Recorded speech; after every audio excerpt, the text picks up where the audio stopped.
toiture du presbytère Saint-Ambroise de la Jeune-Lorette était à l'origine, lorsqu'il a été reconstruit dans les années 1870, elle était en bardeau de cèdre.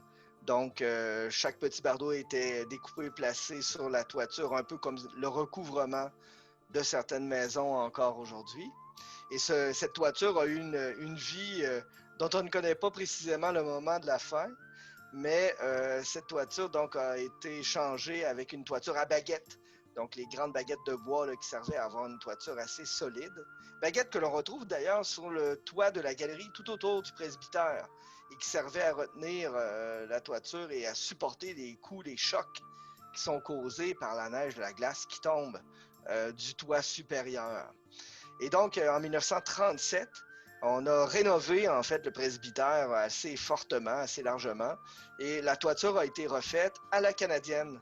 Donc, vous connaissez bien là, ces petits morceaux carrés de tôle que l'on place en angle sur le toit. Et c'est cette toiture-là là, qui est toujours présente aujourd'hui, plus de 80 ans plus tard, et qui arrive vraisemblablement à sa fin de vie.